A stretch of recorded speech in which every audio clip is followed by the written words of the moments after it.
biyaya ng ating Panginoong Jesucristo, ang pag-ibig ng Diyos, at ang liwanag ng Espiritu Santo ay sumaating lahat. Amen. Mga kapatid, sa inyong kalumbayan at pangungulila ay nakikiramay ang bayan ng Diyos. Sa binyag ng ating kapatid na si Queen Hilary Cassie, siya ay nabahagi na ng pagkamatay ni Kristo. Ngayon naman sa kanyang kamatayan ay natamo ang buhay na walang hanggan. Tandaan natin ang sinasabi ng ating Panginoon. Ako ang muling pagkabuhay at ang buhay. Ang nananalig sa akin kahit mamatay ay muling mabubuhay. Kaya balang araw tayong lahat ay muling magsasama-sama sa piling ng ating Amang nasa langit.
Salmo Responsorio, ang ating pong itutugon, alalahanin mo siya, Panginoon, pagdating sa iyong kaharian.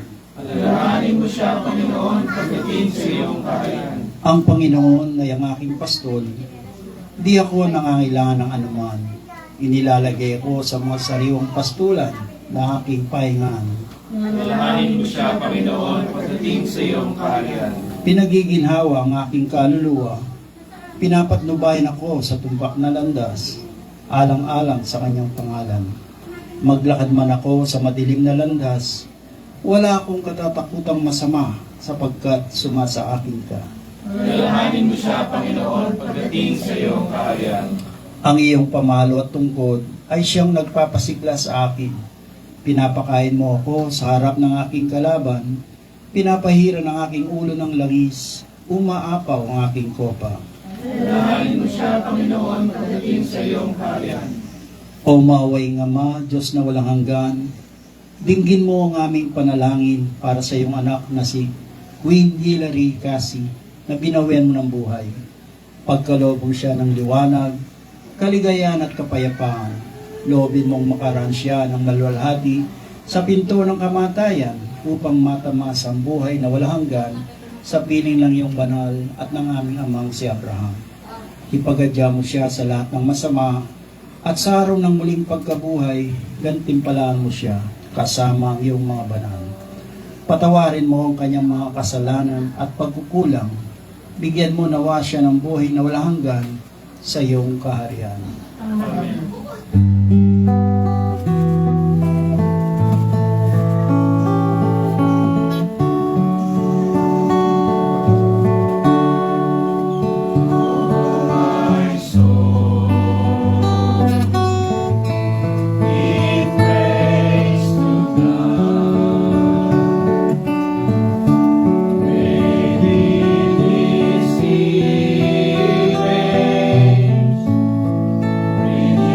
My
Pagbasa mula sa aklat ng karunungan ni Solomon.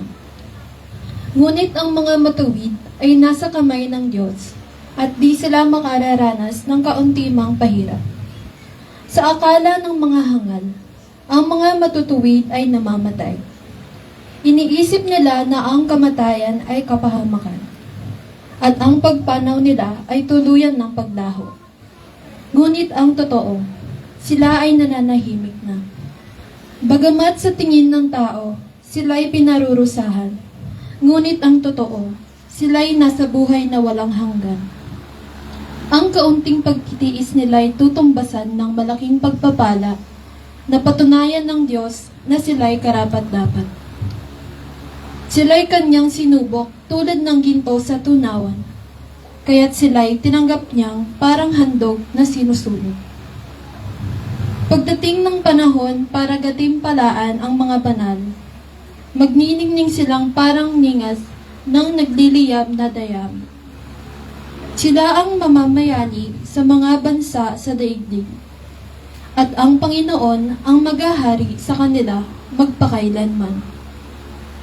Ang nagtitiwala sa Kanya ay makakaunawa sa katotohanan ng Kanyang pamamaraan, at ang naging tapat sa Kanya ay mamumuhay na kasama Niya sa Kanyang pag-ibig, sapagkat Siya'y mabuti at maunawain sa Kanyang mga hinirang. Ito ang salita ng Diyos. Salamat sa Diyos.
Sumaatin nawa ang Panginoon. Amen.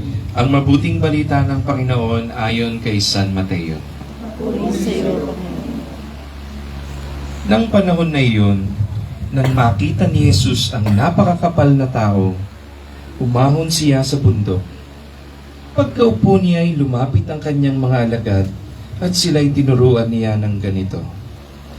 Mapalad ang mga aba na wala nang inaasahan kundi ang Diyos, sapagkat makakasama sila sa kanyang kaharian. Mapalad ang mga nahahapis, sapagkat aaliwin sila ng Diyos. Mapalad ang mga mapagkumbaba, sapagkat tatamuhin nila ang ipinangako ng Diyos. Mapalad ang mga nagmimiting makatupad sa kalooban ng Diyos, sapagkat ipagkakaloob sa kanila ang kanilang minimithi. Mapalad ang mga mahabagin, sapagkat kahahabagan sila ng Diyos. Mapalad ang mga may malinis na puso, sapagkat makikita nila ang Diyos. Mapalad ang mga gumagawa ng daan sa ipagkakasundo, sapagkat sila'y ituturing ng Diyos na mga anak niya. Mapalad ang mga pinag-uusig dahil sa kanilang pagsunod sa kalooban ng Diyos, sapagkat makakasama sila sa kanyang kaharian. Mapalad kayo kapag nang dahil sa aki, inaalimura kayo ng mga tao, pinag-uusig at pinagwiwikaan ng lahat ng uri ng kasamaan na pawang kasinungalingan. Magdiwang kayo at magalak, sapagkat malaki ang inyong gantimpala sa langit. Ang mabuting balita ng ating Panginoon. Pinupuri ka namin, Panginoon Yesu Kristo.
Muling biniuhay ng Diyos amang makapangyarihan ang kanyang anak na si Kristo ating Panginoon. Buong pananalig nating hingin sa Kanya na iligtas ang kanyang bayan, kasama ang mga buhay at mga patay. Sa binyag ng aming kapatid na si Queen Hilary Cassie, siya ay tumanggap ng pangako na makamit ang buhay na walang hanggan. Panginoon, isama mo siya sa piling ng iyong mga banal magpakailanman. Panginoon, dinggin mo ang aming panalangin. Ang kapatid namin si Queen Hilary Cassie ay tumanggap ng tinapay na nagdudulot ng buhay na walang hanggan. Panginoon, buhayin mo siya sa huling araw. Panginoon, dinggin mo ang aming panalangin.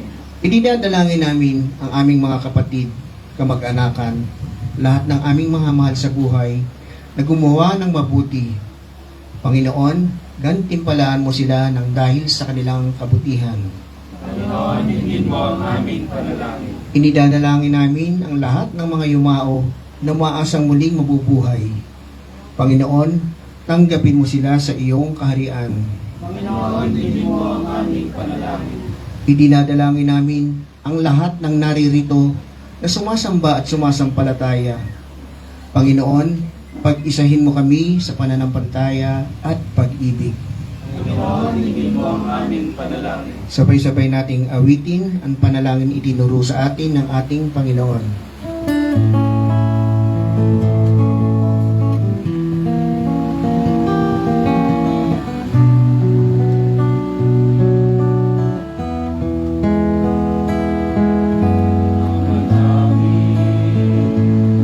Sumasalangit ka, sambahin ang ngalan ko, mapasakit ang kaharian mo, sundin ang loob mo, dito sa lupa, para lang sa langit. Bigyan mo kami ng aming kakanin sa araw-araw, at patawarin mo kami sa aming mga sala, para ng pagpapatawad namin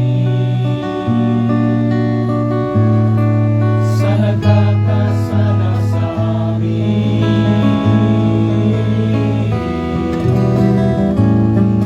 Handang kami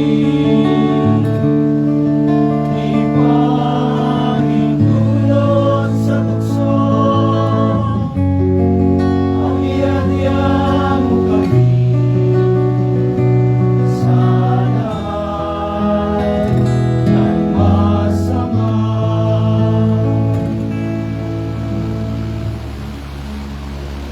Para sa kamag-anak ng yumao, sama-sama po tayong manalangin. O Ama na puspos ng awa,